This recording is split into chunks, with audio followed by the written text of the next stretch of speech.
soir, les puissances occidentales devront-elles avoir recours aux armes pour ramener la paix en Bosnie? C'est à cette question que tous les diplomates, américains ou européens, sont confrontés ce soir. Combien de soldats? Pour quelle mission? Humanitaire ou militaire? Sous quel commandement? Pendant 3 jours, toutes les instances vont se concerter. Nous y reviendrons dans un instant avec notre invité Bernard Kouchner.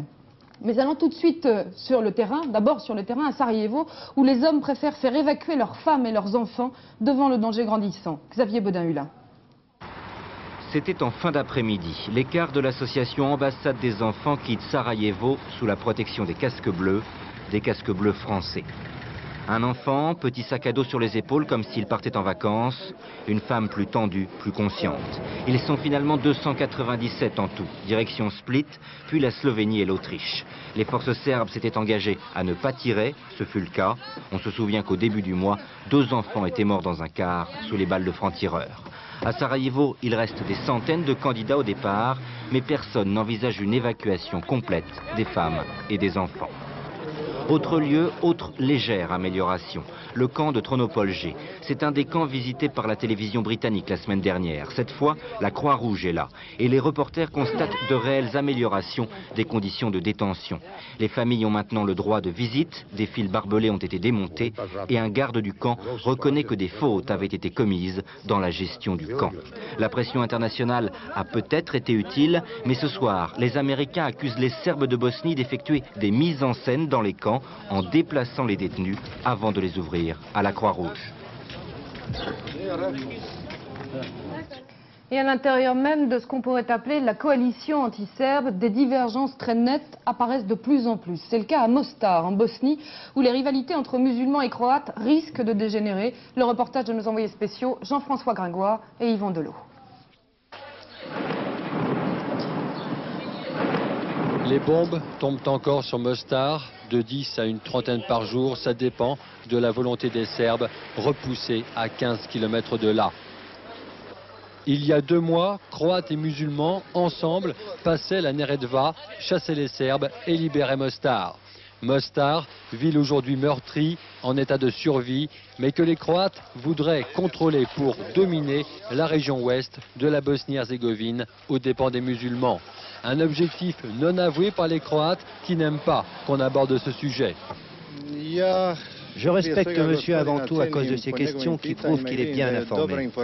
Mais malheureusement, je suis obligé maintenant de me poser la question sur la légitimité de monsieur. Est-il réellement français? Sous-entendu, le journaliste est peut-être un espion yougoslave. Autre force croate présente à Mostar, le HOS, organisation fasciste, apôtre de la Grande Croatie, mais aussi de la terreur et du pillage. Cette volonté d'expansion croate en Bosnie-Herzégovine provoque une vive tension avec l'armée bosniaque à majorité musulmane. Plusieurs fois déjà, Croates et musulmans se sont tirés dessus, il y a eu des morts. Arif Pachalic commande le détachement de l'armée bosniaque à Mostar. De la ligne de front située sur les hauteurs de la ville, il peut voir les positions serbes. Pachalic, le musulman, plaide encore et toujours pour une Bosnie-Herzégovine pluriethnique, mais son optimisme faiblit. Si jamais on arrive jusqu'à un conflit entre l'armée bosniaque et le Conseil de défense croate, il est clair que cela pourrait se transformer en conflit de 2 peuples, les Croates et les musulmans. Nous ne pouvons pas nous permettre ça. Toujours sous la menace d'une contre-attaque serbe, la population de Mostar a plutôt peur aujourd'hui de voir s'entretuer milices croates et musulmanes pour le contrôle de la ville. Sur le terrain des négociations maintenant, l'ONU se prononcera finalement demain sur 2 résolutions. Et si les diplomates hésitent, c'est que tous les stratèges militaires sont inquiets ou sceptiques sur la réussite d'une intervention en Bosnie. Il faudrait de toute manière mobiliser des milliers d'hommes et certains craignent un embrasement de la région. Morad Aïtabouche. Pour permettre à ces convois chargés de vivres et de médicaments d'entrer dans Sarajevo, il faut tout simplement ouvrir des couloirs humanitaires et les protéger. Selon les responsables de l'OTAN, l'ouverture d'un seul de ces corridors entre le port de Split et Sarajevo pourrait nécessiter l'envoi de 100 000 hommes avec l'appui d'hélicoptères et d'avions de combat. Leur mission, protéger ce corridor de la menace serbe et des tireurs isolés. L'OTAN n'a pas caché les difficultés et les dangers d'une telle opération de protection, mais elle prépare sérieusement l'envoi de ses troupes. Quant à une intervention militaire, le général Mackenzie refuse tout net cette solution. Il a même ajouté une intervention extérieure pousserait à une escalade des combats. Il y aurait donc, selon lui, plus de victimes. Ce sentiment est partagé par le général Schmitt. Moi, je pense qu'il est de la plus élémentaire prudence pour l'instant de se borner à essayer de dégager les camps des deux côtés, de dégager, de poursuivre le ravitaillement de Sarajevo et d'essayer d'arriver à une solution négociée. Enfin, un haut responsable militaire américain pense que l'ex-Yougoslavie est un véritable guêpier, pire que le Vietnam. Il faudrait selon lui 400 000 hommes et une année pour mettre fin au combat. Dans ce cas, le prix à payer en vie humaine risque d'être très élevé. Invité du 19-20, donc Bernard Kouchner, ministre de la Santé et de l'Action humanitaire. Bernard Kouchner, quand allez-vous partir en Bosnie et quelle sera votre mission? Je dois partir demain.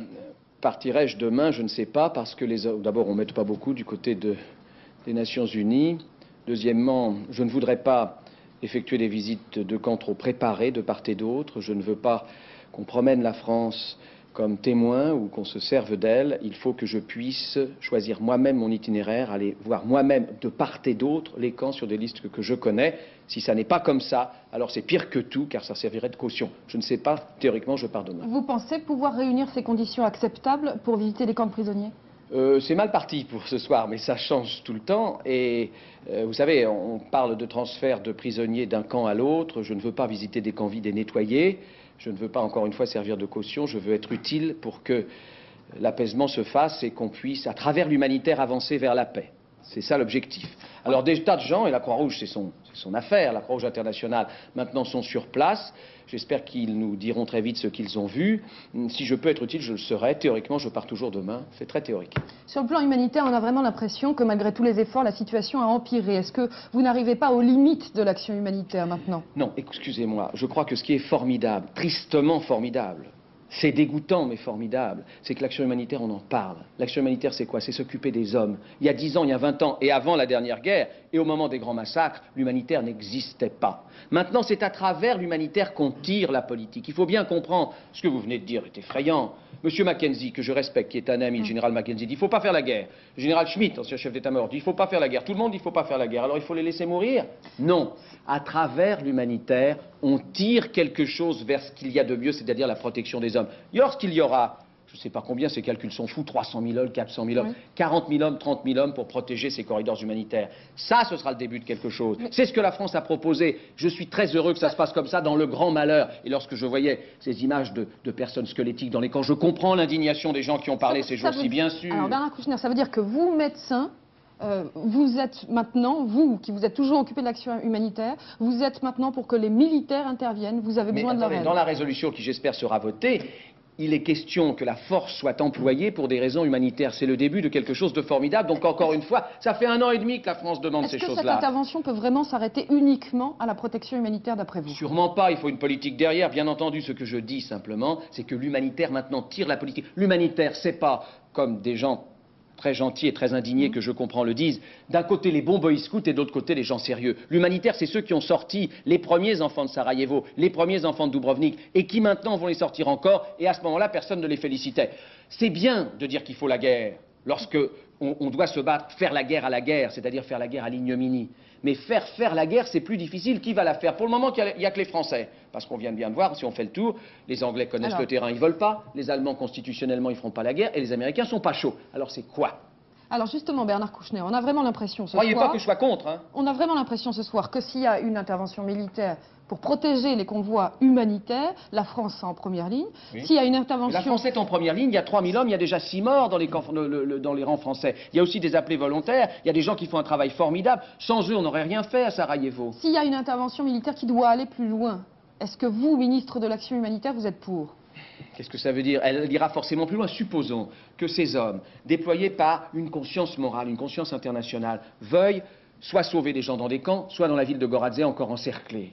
Eh bien, il y aura une avancée protégée militairement, avec possibilité de faire usage de ces armes de la part des forces de l'ONU pour aller vers cette ville ou pour aller vers ce camp. Si on s'y oppose, qu'est-ce qu'on fera à ce moment-là? Oui, il y aura en effet des responsabilités à prendre à ce moment-là. C'est ça que je voudrais vous faire comprendre. L'humanitaire, c'est-à-dire protéger les hommes, c'est déjà le début d'arrêter la guerre. C'est pas suffisant, 3 fois hélas, non, mais c'est mieux que ce qui se passait avant la guerre, parce que la Croix-Rouge et le HCR ont agi beaucoup plus vite, que heureusement il y a des journalistes pour aller, comprenez, ce camp dont on s'est approché avec une caméra. Croyez-vous que ça a été manipulé ou pas? Non? Vous dites non? Vous êtes sûr? J'en sais rien. C'est bien qu'il y ait des caméras de toute façon dans tous les cas. C'est formidable et ça fait avancer les choses. Humanitaire et caméra, ça fait avancer la politique. Bernard Kouchner, je vous remercie. 3e journée de combat intense à Kaboul entre factions moudjahidines rivales. Les civils sont pris au piège au cœur des affrontements et le bilan ne cesse de s'alourdir. On parle ce soir de 500 morts au moins. Correspondance d'Islamabad, Hervé Claire, AFP Audio. Le piège s'est refermé sur les habitants de Kaboul. Plus d'1 million de personnes sont bloquées dans leur ville où les combats continuent. L'aéroport est paralysé par les bombardements et les rares avions de la compagnie afghane Ariana semblent avoir été détruits. La principale route empruntée par les réfugiés vers Jalalabad au sud-est est bloquée par les combats. Les habitants se terrent dans les caves ou, pour les privilégiés, dans les bunkers des quelques ambassades ouvertes. Les roquettes continuent à tomber aveuglément sur la ville, mais à une cadence moindre que durant les 2 derniers jours. Les combats se poursuivent, notamment dans le quartier de Poulicharki, où se trouvait la redoutable prison politique de l'ancien régime. Selon le ministère de la Défense, le gros des forces du leader islamiste Gulbuddin Ekmatyar a été repoussé à une dizaine de kilomètres au sud de la capitale. Le Hezb islami de M. Ekmatyar, qui a lancé l'offensive contre la capitale lundi, affirme pour sa part s'être emparé d'une hauteur stratégique non loin du palais présidentiel au sud-est de Kaboul. Islamabad, Hervé Claire, AFP Audio. Décidément, rien ne semble épargné à George Bush en pleine campagne électorale. Après la remontée spectaculaire de son adversaire Bill Clinton, la presse s'attaque maintenant à la vie privée du président en mettant à la une liaison que George Bush aurait eue avec sa secrétaire. Du coup, Christian Ballard, le président américain pourrait appeler James Baker à la rescousse. Oui, ce n'est pas cette liaison extra-conjugale qu'on lui prête qui inquiète George Bush. Tous les 4 ans, ce type d'histoire ressurgit dans la campagne électorale. Ce n'est pas très nouveau. Alors, je le disais à l'instant, l'arrivée de James Baker comme directeur de la campagne du président américain illustre surtout le besoin pour le président américain de se ressaisir face à Bill Clinton qui caracole en tête dans tous les sondages. Et à l'heure actuelle, la Maison-Blanche, le camp républicain sont en plein désarroi. Ils ont le sentiment que le président ne croit plus en ses chances de réélection. Il est vrai qu'une majorité d'Américains touchés par le chômage lui reprochent de ne pas s'être occupé d'eux pendant 4 ans et d'avoir peut-être trop privilégié la politique étrangère. Alors aujourd'hui, ils ne croient plus en lui et pensent qu'il n'a aucun programme économique à leur proposer pour l'avenir. James Baker, qui était l'un des 2 grands stratèges de la campagne en 88, sera là pour donc imprimer un rythme à la campagne de George Bush. Et avec Baker, qui gardera un œil sur la politique étrangère, eh bien, la stratégie républicaine prendra forme autour de 3 grands axes. Les valeurs morales, la politique sociale, il serait temps d'y penser, et le leadership international dont les Américains font peut-être peu de cas en période de crise. Merci Christian. En France, la situation est explosive ce soir à Dunkerque, où dockers et forces de l'ordre se font face. 9 dockers étaient en effet en garde à vue aujourd'hui. 5 d'entre eux ont été inculpés et écroués. 4 autres inculpés mais laissés en liberté. Une grève et une manifestation de soutien ont été organisées dès ce matin. Sur place, Éric Brisson et Éric Mangani. 5 dockers dunkerquois incarcérés provisoirement, 4 autres inculpés et remis en liberté sous contrôle judiciaire. C'est le bilan d'une difficile journée au palais de justice de Dunkerque. 6 heures ce matin, les 9 dockers qui viennent de passer 48 heures en garde à vue arrivent sous bonne escorte au palais de justice, menottes au poignet. Je vous dis que je suis innocent, j'ai rien fait moi. Alors vous le dites bien à la télévision. Là, ils doivent être entendus par le juge d'instruction dans le cadre de l'enquête sur les violents incidents survenus la semaine dernière sur le port de Dunkerque. Dehors, le face-à-face entre les grévistes et les forces de l'ordre commence. 200 cégétistes irréductibles, autant de gardes mobiles. Le palais de justice est inaccessible, la tension se lit sur tous les visages. 11h30, un premier docker quitte le tribunal. Il est inculpé de voie de fait avec armes. Quelques minutes plus tard, un deuxième docker sort, même chef d'inculpation. Pour leurs 7 camarades, il ne sera retenu que des dégradations de biens publics. 2 d'entre eux seront remis en liberté. Les 5 derniers ayant demandé un débat différé, ils prépareront leur défense en prison avant de comparaître de nouveau vendredi. La justice poursuit son bras de fer avec les dockers et vient de démontrer sa fermeté. Demain, lors de la consultation organisée sur le port au sujet de la réforme du statut des dockers, la CGT comptera ses forces, mais plus que jamais, la situation est explosive à Dunkerque. C'est une gigantesque carambouille qui vient d'être découverte dans le sud de la France. Une escroquerie dont sont victimes plusieurs négociants en vin et qui s'élèverait à 15 millions de francs. Des acheteurs ont acheté puis revendu très vite une grande quantité de vin. Le problème, c'est qu'ils n'ont jamais payé les viticulteurs. Béatrice Nivois. Une carambouille, c'est donc une escroquerie qui consiste à revendre une marchandise sans l'avoir payée. Dans cette affaire, ce sont 12 coopératives, 2 particuliers et un négociant en vin qui en sont les victimes. Ils ont livré du vin à une société, la Sovipro, basée dans le Var, au Luc, et en paiement de ces livraisons, ont reçu des lettres de change. Or, celles-ci n'ont jamais pu être honorées, car la société qui les tirait a refusé de les payer en affirmant qu'elles étaient fausses. Le directeur de la Sovipro est injoignable, les viticulteurs ont pris un avocat, et certains aujourd'hui regrettent d'avoir réalisé ces livraisons par besoin de liquidité, car les assurances leur avaient déconseillé de travailler avec la Sovipro. C'est dans les mauvais moments qu'on prend des risques et on a pris des risques. On a traité le marché parce que, je le répète, il fallait assurer une trésorerie et c'était difficile. Jusqu'à présent, la société Sovipro, depuis qu'on travaille, ça fait à peu près 2 ans, nous a toujours payé. Et le conseil d'administration a estimé que, puisqu'ils nous avaient toujours payé, il n'y a pas de raison qu'ils ne continueraient pas à nous payer. 3 caves ont déposé plainte, une enquête est en cours, car peut-être d'autres personnes ont été les victimes de cette escroquerie. Parallèlement, une expertise des lettres de change est en cours. S'il s'agit de faux, des plaintes avec constitution de partie civile seront déposées. Un adolescent mort à Dijon, 3 jeunes dans un état très grave dans le sud de la France et un responsable, le datura. Le datura, c'est une plante bien connue des toxicomanes. Elle était jusqu'alors utilisée dans certains médicaments. À partir de ce soir, ils seront retirés de la vente. Philippe Denis, Marie-Hélène Roqueton. Le bout manquant de cette plante d'un jardin botanique de Dijon a sans doute fini en infusion mortelle. Lundi soir, 5 jeunes gens en quête de sensations fortes ont goûté à une décoction de datura, une tisane hallucinogène. Mais après l'avoir testé, l'un d'eux est mort. Il avait 14 ans. Le datura, vieille plante médicinale, est réapparu dans plusieurs faits divers récents. La semaine dernière, en Ariège, un adolescent a été trouvé noyé après en avoir absorbé. Jeudi dernier, à Draguignan, 3 autres jeunes sont tombés dans le coma, victimes du datura. Les toxicomanes connaissent bien cette herbe aux sorciers. Prise en infusion, c'est un produit hallucinogène qui peut être très dangereux. Ces produits atropiniques entraînent une variété d'ébriétés. Et c'est pourquoi certains toxicomanes, en général des adolescents, recherchent ces produits. Malheureusement, ils ont des inconvénients. Ils peuvent entraîner des hallucinations, une grande agitation qui peut être cause de comportement anormal. Et puis une accélération du rythme cardiaque très important. Et c'est parfois l'importance des anomalies cardiaques qui peut entraîner des complications, une fois encore, exceptionnellement mortelles. Le datura est une plante sauvage, peut-être un peu trop facile à trouver. On peut en cueillir dans la nature, mais il est aussi possible de s'en procurer en pharmacie. C'est le principal composant des cigarettes Legras, efficace pour soulager les asthmatiques. Un médicament théoriquement disponible sur ordonnance uniquement. À la demande du ministère de la Santé, la distribution de ce produit va être stoppée. Mais jusqu'à aujourd'hui, des pharmacies en vendaient encore. En Corse, le commando qui a réalisé hier le hold-up spectaculaire de l'aéroport a sûrement bénéficié de complicité. C'est la conclusion à laquelle arrivent les enquêteurs ce soir, après avoir entendu les principaux témoins. Mais les malfaiteurs, eux, courent toujours. Sur place, le reportage de Maxime Villierio et Raymond Sardabi. Rendez-vous ici demain à 12 h, je serai avec 2 amis pour un baptême de l'air.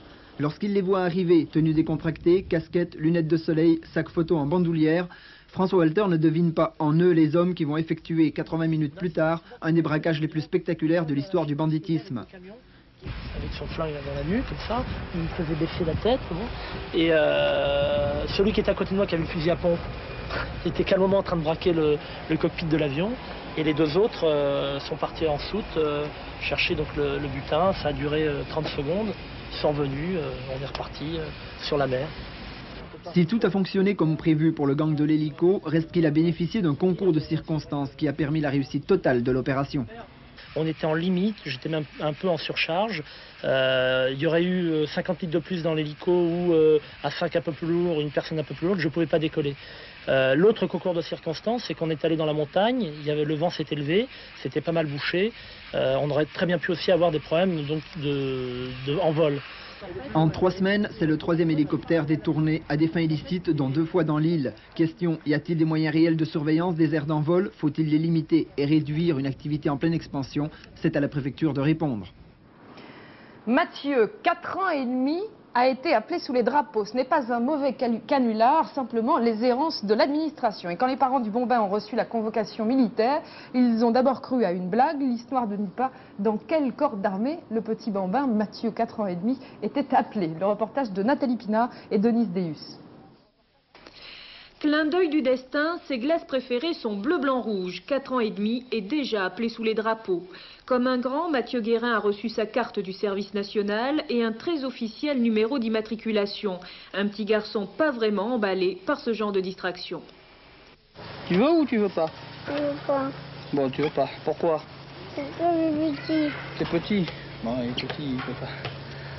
Arrière-grand-père capitaine, grand-père adjudant-chef et père sergent, l'ordinateur aurait-il pris des habitudes? En fait, l'explication est plus simple. Un homonyme né en 1974 et ayant vécu comme Mathieu aujourd'hui à Lons, dans la banlieue de Pau.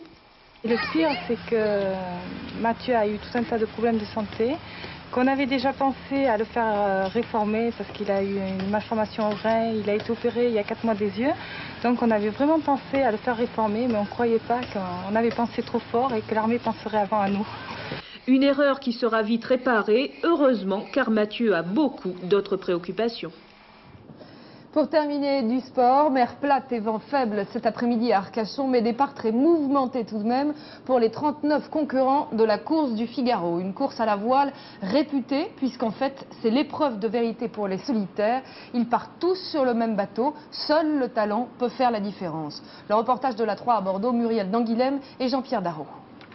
38 concurrents au départ de cette 23e édition du Figaro. Ville de Nantes, skippée par Philippe Laperche, a dû rentrer au port à la suite d'un accrochage avec Jean Le Cam pour refus de tribord.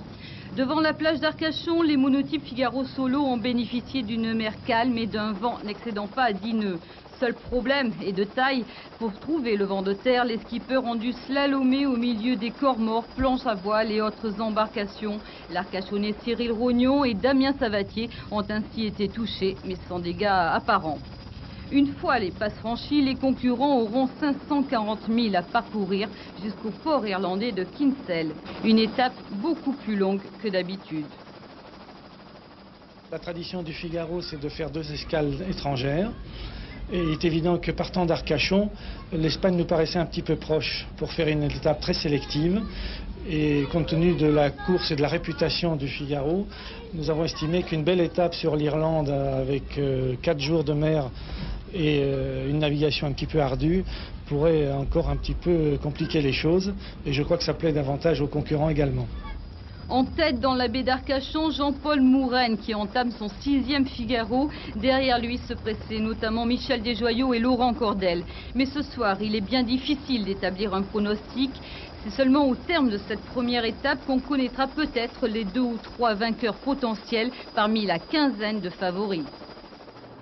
Les pronostics de Daniel Auclair pour le tiercé écarté. Daniel Auclair qui vous conseille de jouer demain le 5, le 10, le 19, le 20, le 16, le 18, le 17 et le 15. Et vous le voyez, le 10 est son joker. Fin du 19-20, le prochain rendez-vous avec l'actualité sur la 3, c'est à 22h11 précisément, soir 3 présenté par Catherine Matoche. Dans quelques secondes, la météo complète cette fois de Michel Touret. À demain 19h, bonsoir.